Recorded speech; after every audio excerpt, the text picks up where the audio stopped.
I raised my daughter alone after my husband died, but her wedding became the most humiliating night of my life. As I approached her for a photo, my son-in-law's mother blocked me and sneered, "A poor seamstress doesn't belong in this family." Then she threw champagne into my face before 1,100 guests. My daughter looked away without defending me. They thought they had shamed a helpless old woman, never realizing I had secretly paid for the entire wedding. Take a breath with me before this story begins. Before we go further, I'd love to see your comment. What does the word protection mean to you? Share one thought below.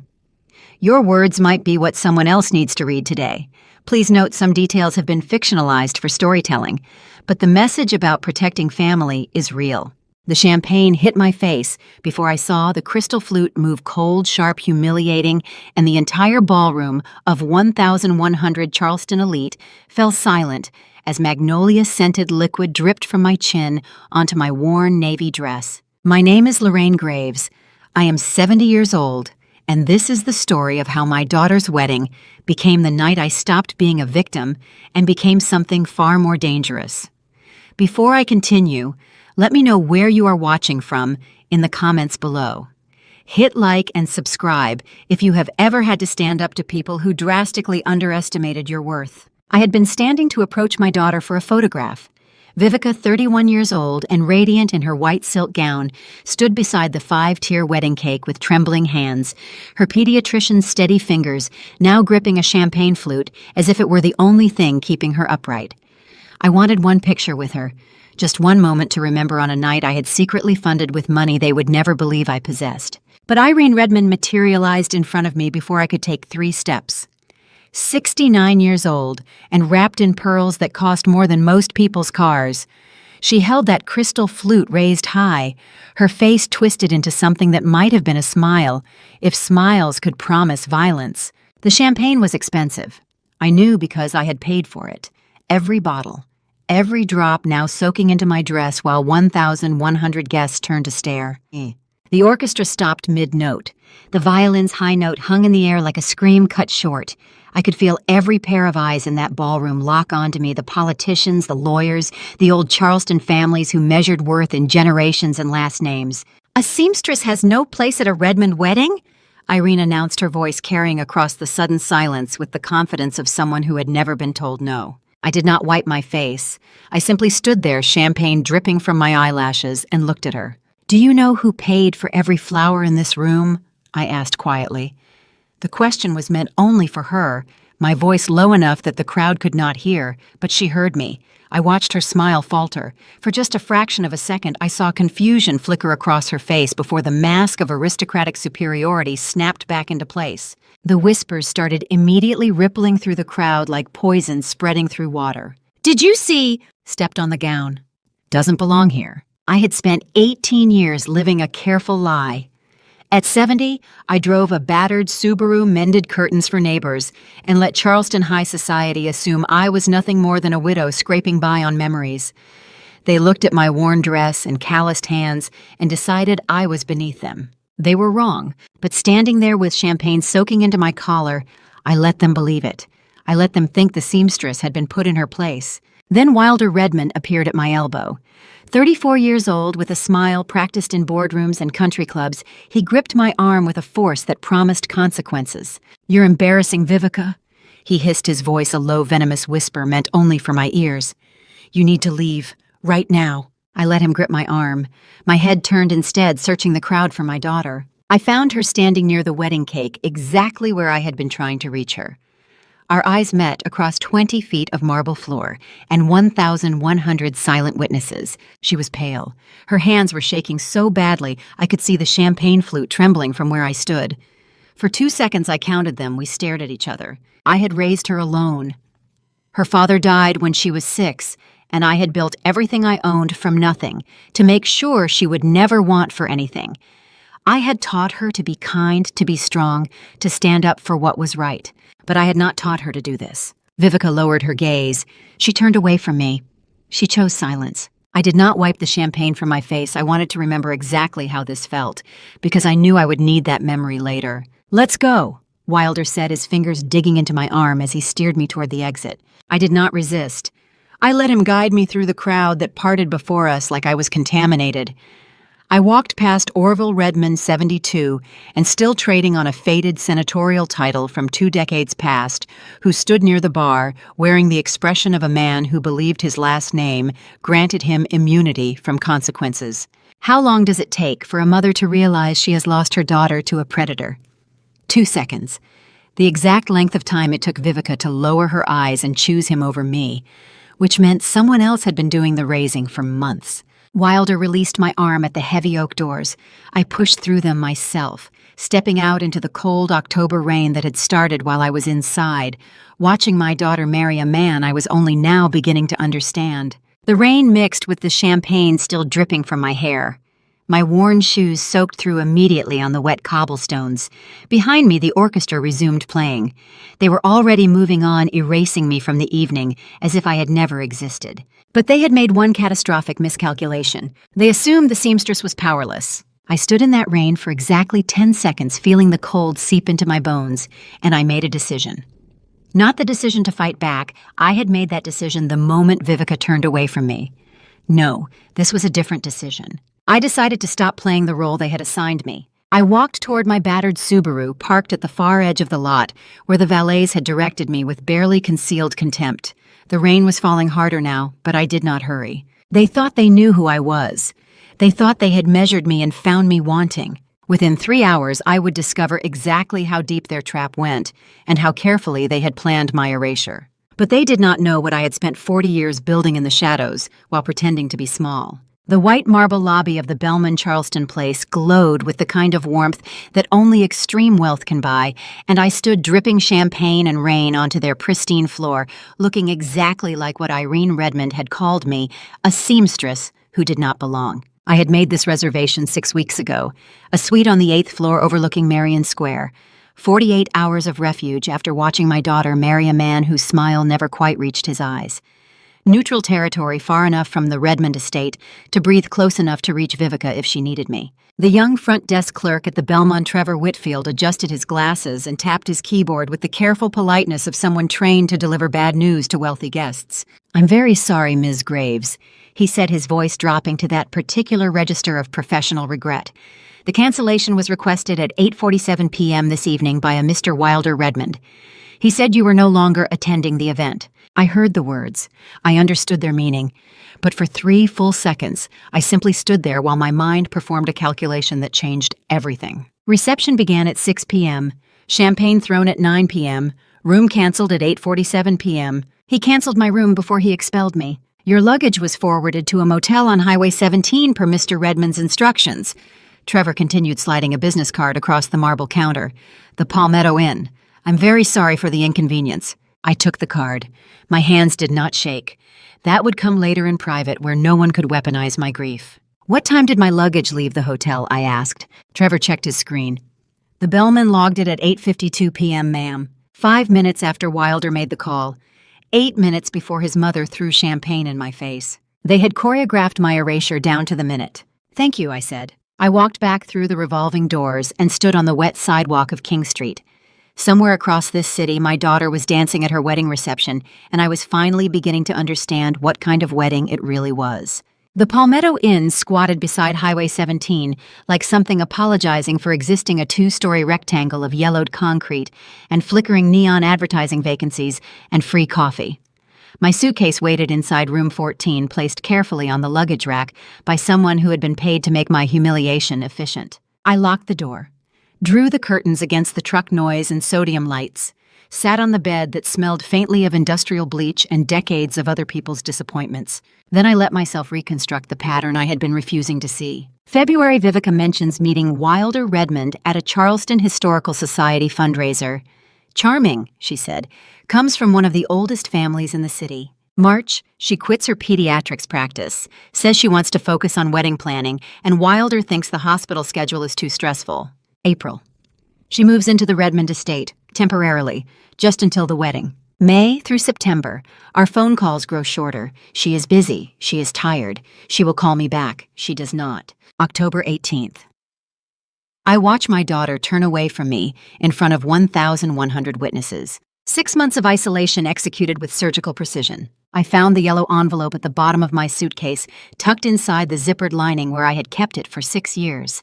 My late husband's handwriting across the front in fading blue ink, only when Vivica is in danger. He had given it to me 3 weeks before he died, his hand shaking from the cancer, eating through his lungs, his eyes still sharp with the intelligence that had built a drapes business into the seed capital for everything I owned now. You'll know when, he had said. I knew. But not yet.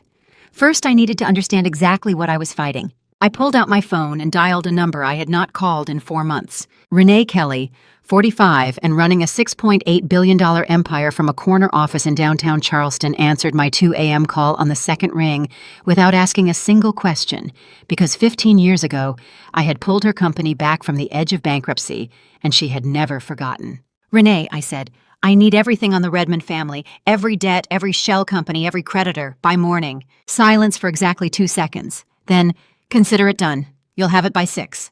Encrypted, I added. Always. She did not ask why. That was the beauty of loyalty earned through action, rather than purchased through salary. She knew that when I called at 2 a.m. asking for corporate intelligence, someone had made the catastrophic mistake of threatening what I had spent 40 years protecting.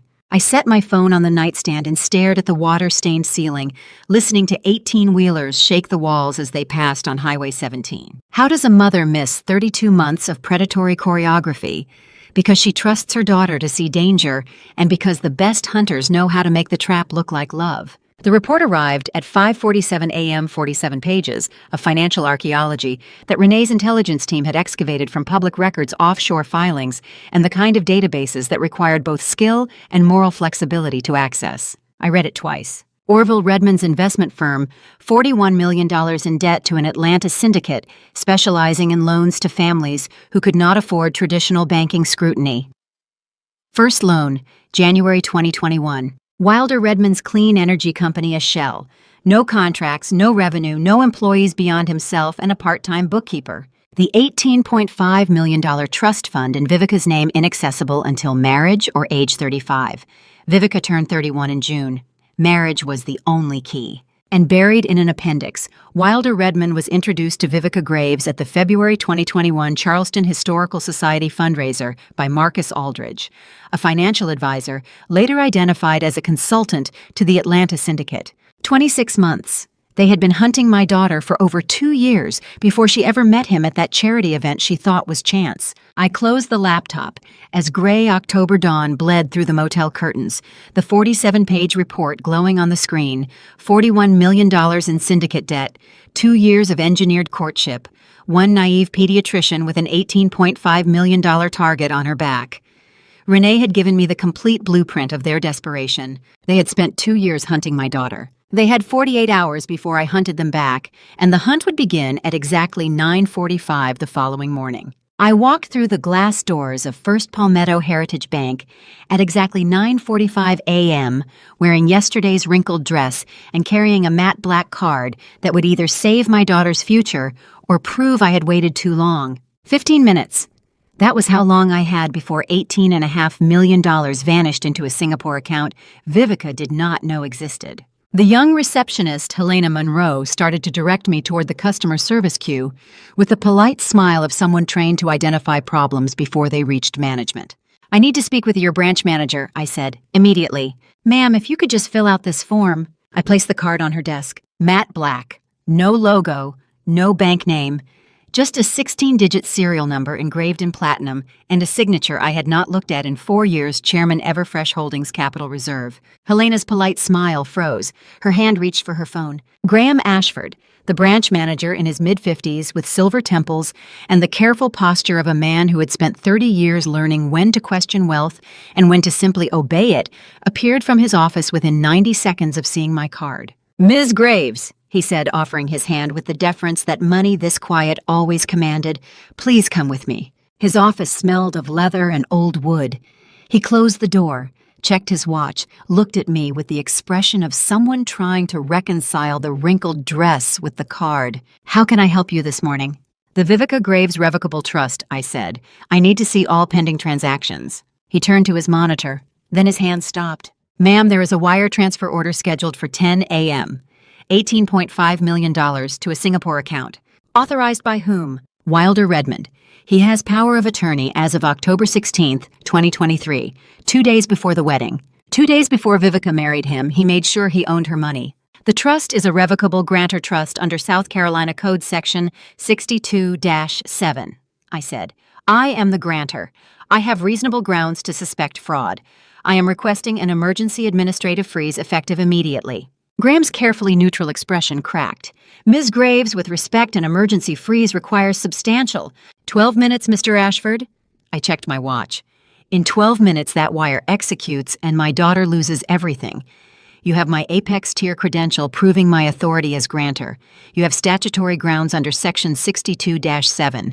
Make your decision. He stared at me, then at his monitor, then at the card on his desk. I watched his finger hover over his keyboard and thought about my daughter waking up this morning in the Redmond estate, not knowing that in 11 minutes her entire future balanced on whether this banker believed a seamstress in a wrinkled dress. Graham picked up his phone. Legal, this is Ashford. I need an emergency authorization code for a Section 62-7 grantor freeze. Yes, now. 60 seconds of silence. Authorization code confirmed, he said. His fingers moved across the keyboard. Wire transfer canceled. Trust account frozen pending fraud investigation. I checked my watch, 9:58 a.m. 2 minutes to spare. Thank you, I said. I walked back through the lobby into the bright October morning and sat in my Subaru with my hands shaking so badly I could not start the engine. I had stopped the wire. I had saved the money, but I had not saved my daughter, and what came next would prove it. The call came at exactly 11 a.m. Vivica's name on my phone screen. I let it ring twice before answering. Mom, how could you do this? Her voice was trembling, but the words came too fast, too practiced. Wilder told me everything. You froze my trust fund. That money was for our future. You're trying to punish me because they asked you to leave the wedding. Not they asked you to leave. They expelled you. Not because I chose silence. Because they... Wilder had written every word. You're jealous, she continued, her voice rising with borrowed anger. You can't stand that I'm happy. You can't stand that I married into a family that actually has something. You've always been... I love you, Vivica, I said quietly. I'll talk to you when you're ready to listen. I hung up. Then I set my phone on the passenger seat, gripped the steering wheel with both hands, and gave myself exactly 60 seconds to cry. What does a mother do when her daughter's voice becomes a stranger's weapon? She lets the weapon strike, counts to 60, and remembers that wars are not won by defending, they are won by refusing to surrender the ground that matters. 61 seconds later, I wiped my face and started the engine. Wilder had turned Vivica into a weapon within 1 hour of the bank freeze notification, which meant he had been monitoring the account, which meant he knew the wire failed, which meant he was already scrambling. That was his first mistake. I sat in that parking lot with my face still wet, understanding something fundamental about the war I was fighting. Wilder had spent 32 months building a trap for my daughter. He had engineered a courtship, isolated her from her profession, moved her into his family's estate, married her, secured power of attorney, and scheduled a wire transfer to strip everything before she understood what was happening. He had built his trap with precision, but he had made one catastrophic miscalculation. He assumed that when the trap closed, the target's mother would fight back with tears and pleas and accusations. He assumed wrong. I pulled out my phone and sent 2 text messages. To Renee Kelly, need secure meeting, East Bay office, 2 hours. To Clifford Gallagher, 55 and sharp as the creases in his suits. My late husband's closest friend, and the only attorney in Charleston who knew that the widow mending drapes owned more than the families who hired her. Time to build the trap. Bring everything. Both replies came within 30 seconds, done. Wilder had turned my daughter into a weapon. His second mistake was assuming I would fight back with words instead of building him a trap he couldn't resist. 3 days after the wedding, I sat across from the only 2 people in Charleston who knew the truth about me. Renee Kelly, running my empire, Clifford Gallagher, protecting my legal architecture, and told them we were going to build the Redmond family.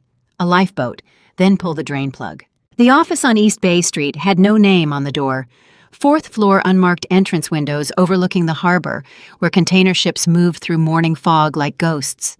This was where I came when the seamstress needed to disappear and the founder needed to work. Clifford sat with a legal pad pen ready. Renee had her laptop open, fingers already moving. Silver Harbor Capital, I said.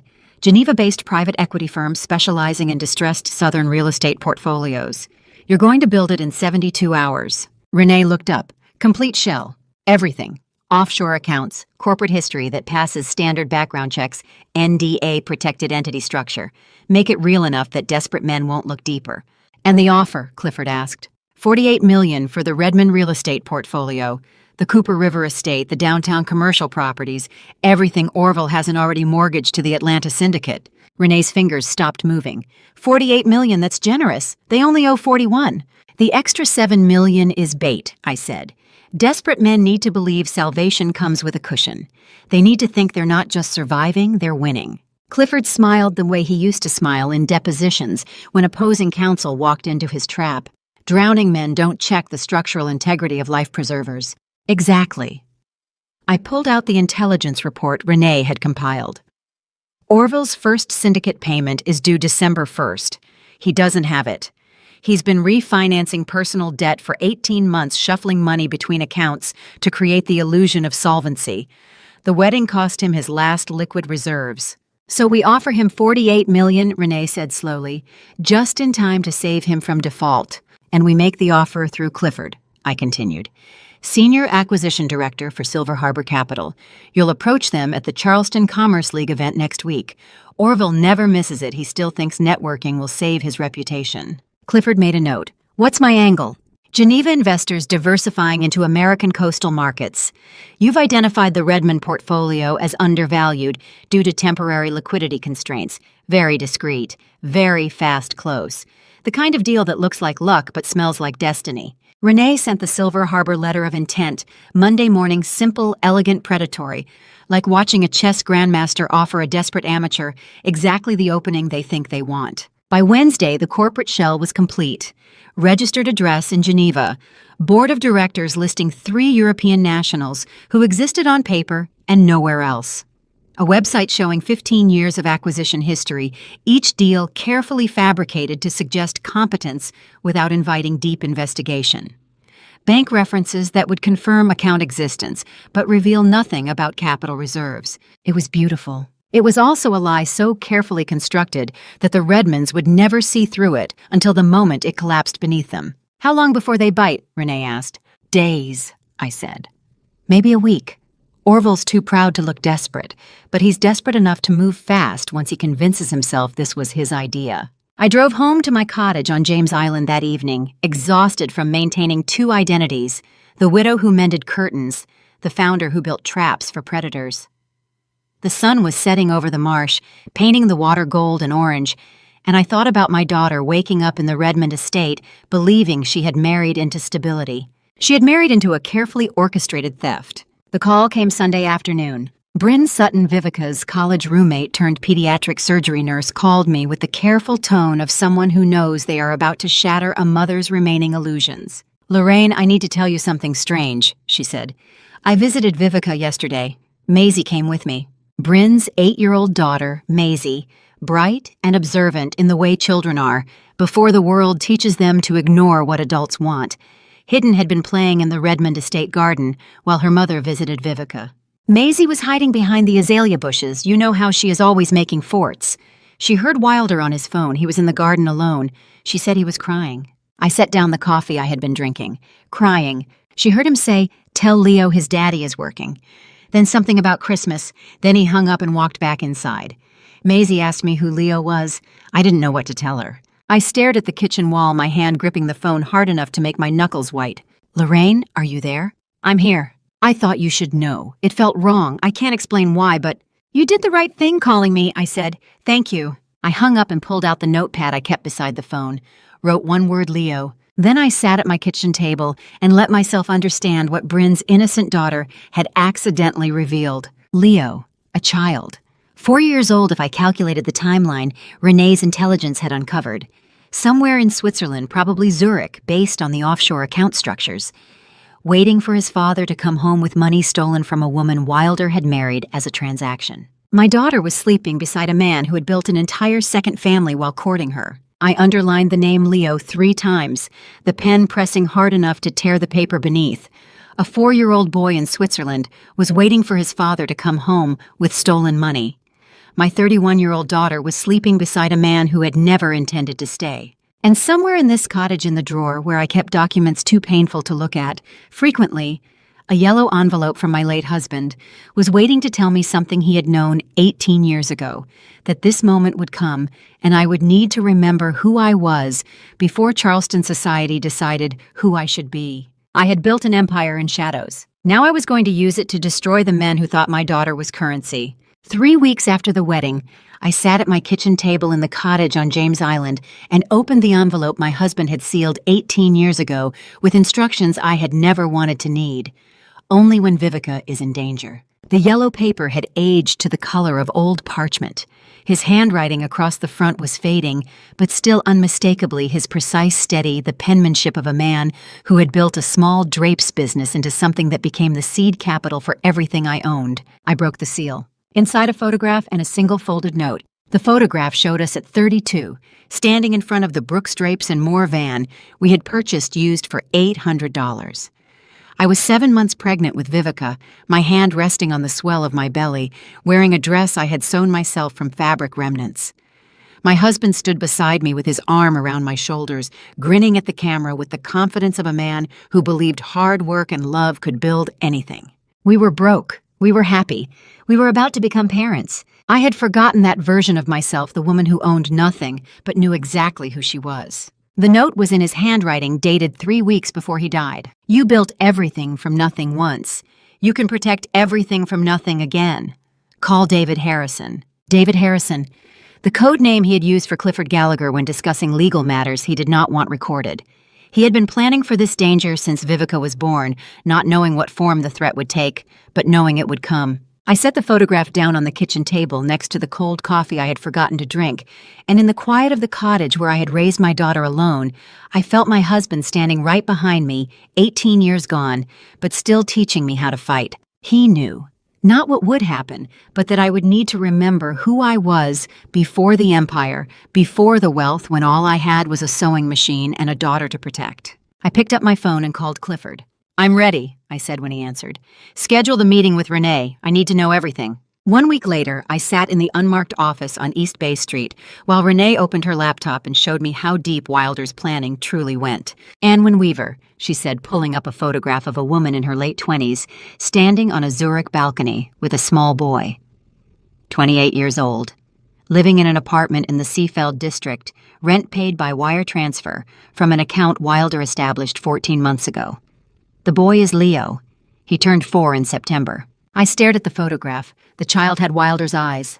The Swiss bank account was opened in January 2022, Renee continued, 22 months before he married Vivica. He's been building the exit for almost 2 years. What about the medical records? Renee's expression darkened. That's where it gets worse. He started Vivica on alprazolam 3 months into their relationship, said she had wedding anxiety, got the prescription from Dr. Raymond Cuthbert, the family physician. But 2 weeks ago, he contacted a second psychiatrist. She turned the screen toward me. Email correspondence between Wilder and Dr. Patricia Landon, a private psychiatrist in Mount Pleasant. He's not asking for treatment, I said, reading the carefully worded messages. He's building a file. Exactly. He's documenting episodes of confusion, memory problems, emotional instability, all symptoms of alprazolam dependence that he's creating by increasing her dosage without her knowledge. How do you put a dollar value on a daughter's mind, her autonomy, her future? You don't. But Wilder Redmond had calculated it at exactly $18.5 million, minus the cost of prescription medication and a complicit psychiatrist. There's more, Renee said quietly. I found a draft petition in his laptop backup. He's planning to file for emergency conservatorship under South Carolina Code Section 62-5 within the next 6 to 8 months. The psychiatric file, the medication records, even an affidavit from his mother about Vivica's erratic behavior at the wedding, he's building everything he needs to have her declared incompetent. And then, commit her to Magnolia Ridge, the private psychiatric facility upstate. His cousin sits on the board. Once she's institutionalized and he has conservatorship, he drains the trust fund legally as her appointed guardian, then dissolves the conservatorship, citing unresolvable conflict, and flies to Switzerland. I stood up and walked to the window overlooking the harbor. Container ships moved through the channel, massive and unstoppable, carrying goods across oceans.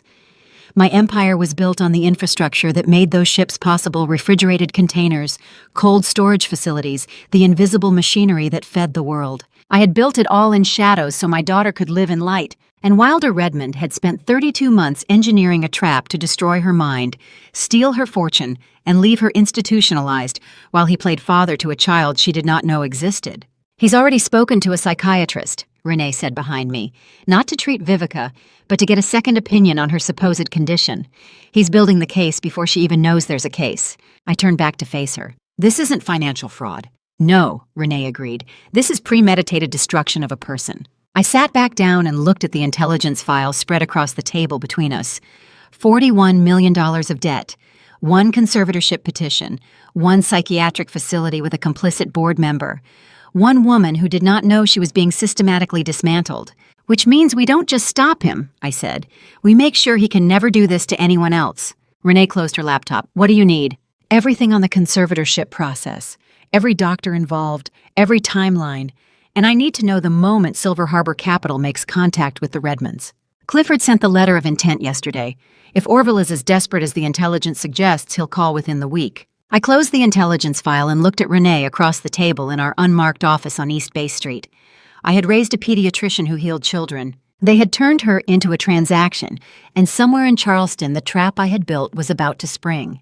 Clifford Gallagher's phone rang on a Tuesday morning in mid-November, 36 hours after Renee had sent the Silver Harbor Capital letter of intent to the Redmond family, and when I saw his name flash on my screen with the single-word text, biting I knew desperation had just overridden every survival instinct Orville Redmond possessed. I called Clifford immediately. "He just hung up," Clifford said, and I could hear the predatory satisfaction in his voice.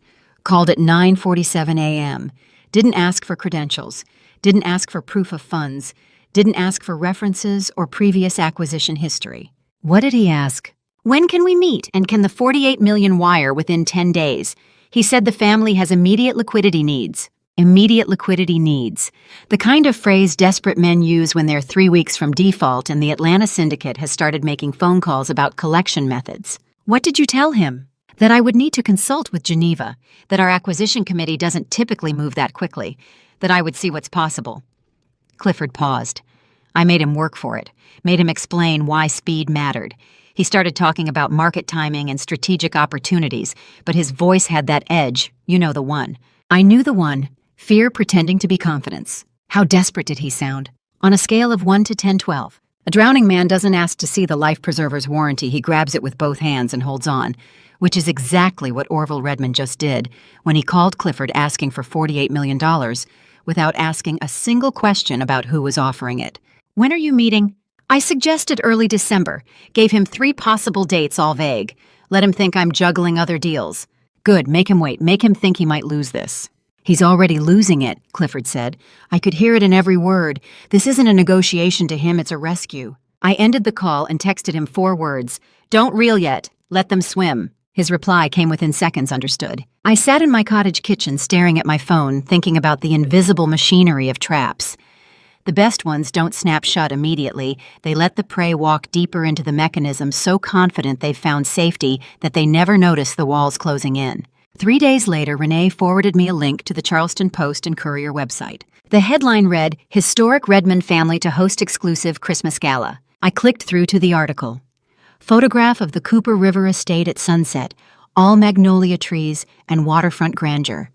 Irene Redmond quoted about Charleston tradition and family legacy. And there in the 3rd paragraph, the detail that made me smile for the first time since the wedding. The Courier's society reporter had been invited to cover the event as an exclusive feature on the comeback of one of Charleston's most legendary families. Orville was quoted directly. "The Redmond family has weathered every storm Charleston has thrown at us for 4 generations. This celebration on December 20th will honor that resilience." Before I tell you what happened next with that gala announcement, let me ask, are you still with me? Comment A or B with a short reason in 5 to 10 words. A means you think Lorraine will win completely, or B means you think something will go wrong. Please note this story includes some fictionalized elements for dramatic impact, but the lesson about protecting family is real. I read the article twice, and by the second reading I was smiling, not the bitter smile of revenge, but the quiet satisfaction of an architect watching a building fall exactly as the blueprints predicted. They had just invited 200 witnesses and a journalist to document their own destruction. I called Clifford. "Did you see the Courier article?" "Just reading it now," he said. "December 20th. They just gave us the perfect stage. Public documented, impossible to deny afterward." "When do you want the Silver Harbor meeting?" "The week before the gala, December 13th. That gives them 7 days between signing the Phantom deal and hosting their celebration, just enough time to believe they've won, not enough time to discover Silver Harbor doesn't exist." Clifford was quiet for 3 seconds. Then, where? "Belmont Charleston Place, 14th floor conference room, the same hotel where they canceled my reservation before throwing champagne in my face." Poetic. Practical. Soundproofed rooms, private access, and you'll have a briefcase with a recording device that will capture every word Orville and Wilder say when they think they're negotiating with their salvation. "What are you expecting them to say?" "Everything," I said. Desperate men confess when they think confession buys them mercy. They'll talk about the debt, the syndicate, the timeline, and if we're lucky, Wilder will make a phone call we can record. 2. Anwin, in Zurich, to tell her the money is coming and he'll be home for Christmas. Clifford laughed low and dark. "You're not just setting a trap, you're composing a symphony." "I'm protecting my daughter," I said. "Everything else is just documentation." I hung up and texted Renee, "December 13th, Belmont Charleston Place, 14th floor. Clifford needs a recording device that won't be detected in standard briefcase scan. Can you source it?" Her reply, "Already ordered. Arrives Monday." I walked out onto my small porch overlooking the marsh behind my cottage on James Island. The November sun was setting, painting the water gold and orange.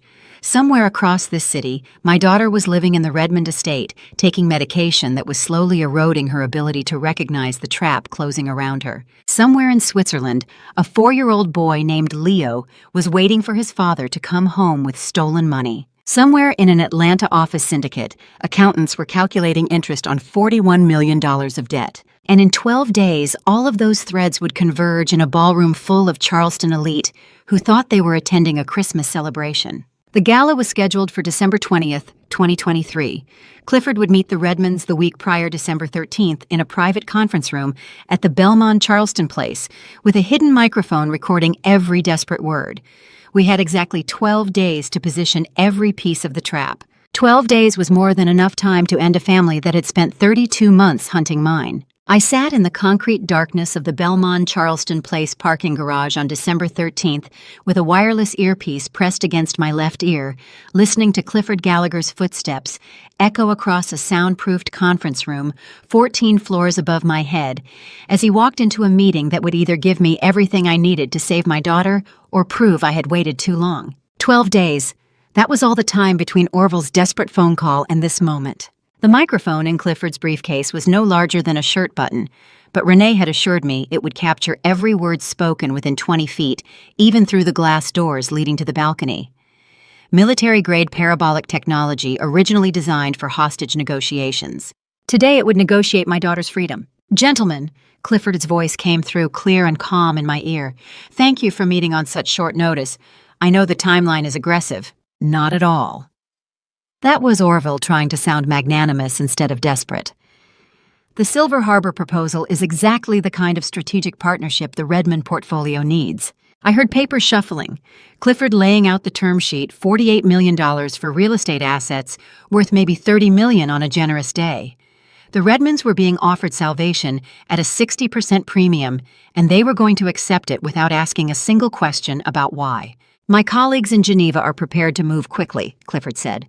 "But I need absolute clarity on the debt structure. The acquisition committee will want confirmation that this clears all liens." Silence for 3 seconds. Then Orville's voice quieter. "The Atlanta obligation. It's serviced through a private arrangement. $41 million outstanding. First payment default triggers immediate collection." "And when is that payment due?" "December 1st. We negotiated an extension to January 15th. This transaction would clear it completely." I heard it in his voice, the relief of a man who thought he was about to escape drowning. "And the trust fund access?" Clifford asked. "I understand there were some complications with Mrs. Redmond's family." "All resolved." That was Wilder, his voice carrying the smooth confidence of someone who believed his lies. "My wife signed the power of attorney voluntarily. Her mother tried to interfere, an old seamstress who doesn't understand how money works. We removed her from the wedding. She's irrelevant." "Irrelevant?" He used that word with such casual confidence, the way you'd describe furniture you'd already thrown away, and I sat in a parking garage on Calhoun Street, listening to my own erasure, and thought, good, stay irrelevant a little longer. I need to take a call, Wilder said abruptly. 2 minutes. Footsteps moving away. A door opening the balcony access. Then his voice again slightly muffled, but still perfectly clear through the parabolic microphone. It's me. No, I'm in a meeting, the deal I told you about. It's happening. Pause. Tell Leo I'll be home for Christmas. This closes this week. The money transfers by the 23rd. Another pause longer. She'll be in a facility upstate by spring. Then we're done. We're finally done. I pressed the earpiece harder against my ear as if I could reach through the wireless signal and grab those words, hold them as evidence. Tell him his daddy loves him. I'll call tonight. The call ended. Footsteps returning, door closing. Apologies, Wilder said. Business in Zurich, time zones. Clifford continued the meeting for another 20 minutes, obtaining signatures on the term sheet setting wire transfer protocols that would never execute because Silver Harbor Capital would dissolve like morning fog the moment the Redmonds tried to verify it existed. I pulled the earpiece from my ear and sat in the concrete silence of the parking garage. I had everything I needed, every word, every name, every plan.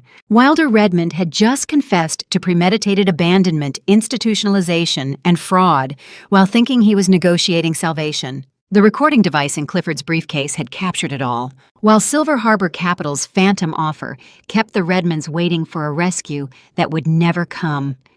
Everfresh Holdings had quietly purchased the actual Atlanta syndicate debt 3 weeks earlier, buying the paper the syndicate never expected anyone to want. The Redmonds thought they were negotiating with Geneva. They were negotiating with me the entire time. 5 days later, on December 18th, my phone rang at 11 in the morning. Vivica's name on the screen. I answered on the first ring. Mom.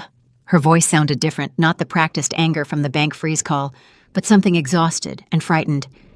I don't know what's happening. I've been having headaches every morning, and I feel like I can't think clearly. My hand tightened around the phone. Escalating alprazolam dosage. Exactly what Renee's intelligence had predicted. How long have you had the headaches? 2 weeks, maybe longer. Everything feels foggy. Wilder says it's wedding stress, that I should increase the anxiety medication Dr. Cuthbert prescribed. But Mom, it's getting worse, not better. How do you tell a daughter that the man she married has been poisoning her mind while planning her imprisonment? You don't, not yet. Not over the phone. You wait 2 more days and let the truth arrive with 200 witnesses watching. Vivica, listen to me. I kept my voice calm, controlled, every word carefully chosen. Don't take any more of those pills until you see your own doctor, not Wilder's family physician. Your doctor. Do you understand? Silence on the line. I could hear her breathing. Why? Because I need you to trust me one more time. In 2 days, you'll have all the answers you need, but right now I need you sharp. I need you thinking clearly. Can you do that for me? More silence. Then quietly, are you coming to the gala? Yes. Wilder said you wouldn't. He said you'd be too embarrassed after what happened at the wedding. I'm coming, I said. And Vivica. When you see me there, I need you to remember that every single thing I've ever done has been to protect you, even when it looked like I was walking away. I don't understand. You will, 2 days. She didn't promise to stop the medication. She didn't promise to trust me. But critically, she didn't hang up immediately either. Mom, are you okay? The question caught me by surprise. After everything, the frozen trust fund, the accusations, the weaponized anger, my daughter was asking if I was okay. I will be, I said, when you are. I hung up and sat in the quiet of my cottage kitchen, Vivica's exhausted voice still echoing in my ear. I can't think clearly. The medication dosage was climbing exactly as the intelligence predicted her mind, fogging at precisely the moment I needed her sharpest. She had 2 days left living inside Wilder Redmond's carefully constructed lie. In 48 hours, I would walk into the Christmas gala wearing a simple black suit and carrying recordings that would shatter that lie in front of 200 Charleston elite, and she would finally understand why her seamstress mother had disappeared into the rain. I walked through the Christmas lights of the Redmond estate on December 20th, wearing a simple black Armani suit and my husband's old wedding ring, flanked by Clifford Gallagher, Renee Kelly, and 2 FBI agents in plain clothes. The ballroom doors stood open, golden lights spilling across the lawn, an orchestra playing something classical and expensive. 200 Charleston elites stood inside the same magnolia-scented opulence that had surrounded me 2 months ago when Irene Redmond threw champagne in my face. I walked through those doors like I owned the room. Because I did. The orchestra faltered mid-note. Conversations died. 200 heads turned. Wilder Redmond materialized in front of me within seconds, his face twisted between confusion and fury. "You're trespassing," he said loudly. "I'm calling the police." I stopped. Let the silence stretch for 3 full seconds. Then I gestured to the agents behind me. "Wilder," I said quietly, "I brought them for you." Special Agents Brennan and Hartwell stepped forward, badges visible. Wilder's confidence drained to white. I walked past him into the ballroom, while Diane Mercer of the Charleston Post and Courier stood near the bar pen, moving rapidly across her notebook, documenting what would become the biggest story of her career. I found Vivica near the wedding cake area where I had last seen her 2 months ago. She wore a red evening gown, her hands steadier than they had been the medication fog, lifting just enough for her to recognize that something catastrophic was unfolding. Our eyes met across the ballroom. I walked to the center of the room and placed a small Bluetooth speaker on the white silk tablecloth beside a tower of champagne flutes. "My name is Lorraine Graves," I said, my voice carrying across the sudden silence. "Most of you know me as the woman Irene Redmond humiliated at her son's wedding, the seamstress who didn't belong." I looked directly at Irene, her champagne glass frozen halfway to her lips. "I am the founder and sole owner of Everfresh Cold Chain Holdings, $6.8 billion. Your family owes $41 million of that to me because I purchased your debt 3 weeks ago. I own this house. I paid for your son's wedding, including the champagne your wife threw at my face." The room rippled with shocked murmurs. "Tonight you're here to celebrate the Redmond family's resilience," I continued. "But first you should hear what that resilience actually sounds like." I pressed play. Orville's voice filled the ballroom, confessing the syndicate debt. Then Wilder's voice dismissing me as an irrelevant old seamstress. Then, and I watched Vivica's face carefully for this part, the balcony recording. "Tell Leo I'll be home for Christmas. She'll be in a facility upstate by spring. Then we're done. We're finally done." The recordings cut through the ballroom like a surgeon's scalpel through carefully stitched lies, each word a confession, each promise to unwind a betrayal Vivica could finally see with unclouded eyes. I heard the glass shatter before I saw it fall. Vivica's champagne flute slipping from her trembling fingers, cracking against the marble floor exactly as one had 2 months ago. But this time, it was my daughter who dropped it. She stood 20 feet away, champagne soaking into her red gown, staring at Wilder. "Leo," she said, barely audible. "Who is Leo?" Wilder moved toward her. "Vivica, you need to understand." "Who is Leo?" Louder this time. I answered. "Your husband's 4-year-old son, living in Zurich with a woman named Anwen Weaver. Wilder has been supporting them using money he planned to take from your trust fund after having you declared incompetent and institutionalized." Vivica looked at me, then at Wilder, then back at me. "The headaches," she said slowly. "The medication. He was increasing your dosage without your knowledge," I said, "deliberately creating episodes of confusion to support a conservatorship petition. He planned to have you committed drain your trust fund as your legal guardian, then fly to Switzerland to his real family." 200 people held their breath, and then Vivica started walking. Vivica moved first, not toward me, but toward Wilder. She crossed 20 feet of marble floor in silence, while 200 of Charleston's elite watched a pediatrician who healed children walk toward the man who had spent 2 months trying to destroy her mind. She stopped 3 feet from him. He opened his mouth, raised his hands in that placating gesture I had seen him use before. Vivica raised her own hand and slapped him across the face with full force. The sound cracked through the ballroom like a rifle shot. 200 people flinched. Someone gasped. Diane Mercer's pen moved faster across her notebook. Wilder staggered back, fury and shock warring across his face. He reached for Vivica's arm, the same controlling grip he had used on me 2 months ago. She broke free, turned her back on him completely, and walked to stand beside me. She said nothing, did not look at me, did not touch me. Simply stood there in her red evening gown with champagne stains at the hem, facing the ballroom while her husband stood alone. That silence was the loudest condemnation I had ever heard. The slap had been instinct, a mother's fury channeled through a daughter's hand, but the walk to my side had been a choice, conscious and irreversible. The kind of decision that defines who you become after your world burns down. Special Agent Marcus Brennan stepped forward, badge, visible handcuffs already in hand. Wilder Redmond, you are under arrest for wire fraud, conspiracy to commit financial exploitation of a vulnerable adult, and attempted fraud upon the court in preparation of a false conservatorship petition. Vivica, please, your mother is lying. She's manipulating you. Vivica did not turn around, did not acknowledge him. I watched my daughter hold that silence and understood something I hadn't known 2 months ago. Strength is not always loud. Sometimes it is simply knowing when words would give power to someone who deserves none. Orville Redmond stumbled forward from the bar, his face gray, his hands shaking. Then he dropped to his knees on the marble floor of his own ballroom in front of 200 witnesses. Lorraine, please. The house has been in our family 4 generations. We'll sell the downtown properties. We'll pay everything back. Please. I looked down at him. 72 years old and still believing his last name granted immunity from consequences. The night of your son's wedding. I said, my voice calm enough to carry across the silent room. You allowed your wife to throw champagne on the woman who paid for all of this. Today you will leave the house I own. I suggest you do it with more dignity than you showed me. I did not gloat. I did not smile. I simply stated fact, and that restraint was worth more than any revenge. 200 guests turned their backs on the Redmonds like dominoes falling in sequence. Irene stood alone near the champagne fountain, weeping into her hands, her pearls catching the light, while no one moved to comfort her. The same women who had attended her charity lunches now looked away as though she had become invisible. I knew that feeling exactly. Agent Hartwell arrested Orville as the FBI led both Redmond men through the ballroom doors into the cold December night, handcuffs gleaming under Christmas lights paid for with my money. Diane Mercer closed her notebook with a soft snap that somehow carried across the quiet room.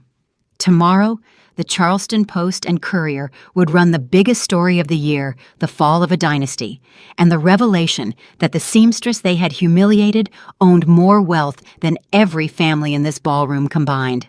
Vivica stood beside me, her ring already gone, her hand empty and free. The gala was over. All that remained was going home. I left the Armani jacket folded on the passenger seat and pulled on my old flannel coat, soft, familiar smelling faintly of the James Island cottage where I had raised my daughter. The December night was cold and clear. Christmas lights still glowed across the Redmond estate, but the ballroom windows had gone dark. Vivica appeared in the darkness, her red evening gown looking strange outside the ballroom's golden light. She had removed her wedding ring. She climbed into the passenger seat without speaking. I started the engine. The Subaru rumbled to life, the same sound it had made for 16 years of grocery runs, hospital shifts, and midnight drives when my daughter called saying she needed me. We drove in silence for 3 miles, leaving the waterfront estates behind. The drape's shop, she finally said, staring at her bare left hand. Brooks Drapes and More. You really did run it. For 11 years, I said, until the cold chain contract came through. But yes, I ran it. Your father and I built that business from nothing. I remember the van. I remember going with you to install curtains when I was little. Mrs. Patterson gave me cookies. Oatmeal raisin, every single time. Vivica was quiet for another mile. Did Dad know about Everfresh, about all of it? I thought about the yellow envelope he had left me, the photograph of us beside that van when we were 32 and broke and happy. He had known I could do it. He hadn't known how far it would go. Neither had I. He knew I could do it, I said. I kept it quiet because I wanted you to have a normal childhood, not a billionaire's daughter childhood, just normal. Because when everything fell apart, she said slowly, you wanted to still be here. Are you hungry?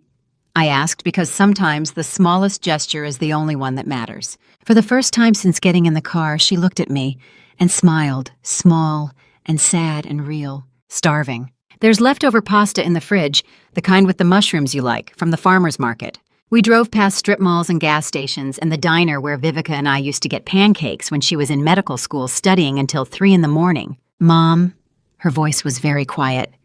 Thank you for not giving up on me, even when I chose him over you. You didn't choose him over me, I said, reaching across to take her cold hand. You got lost. There's a difference, and I wasn't going to let you stay lost. I'm a doctor. I should have seen what he was doing. He spent 32 months building that trap. You're not supposed to see a trap that well constructed. I only saw it because I was standing outside it. We turned onto my street, small houses, old cars. My cottage sat at the end of the block, the porch light glowing yellow. I pulled into the driveway and cut the engine. I built an empire, I said, so that no one could ever take anything from you. Vivica looked at the cottage, then at me, then at her empty hand. What I needed was to know that when everything fell apart, you would still be here, in this house. With leftover pasta and curtains, you hung yourself that are slightly crooked. I laughed. The curtains are not crooked. They are definitely crooked.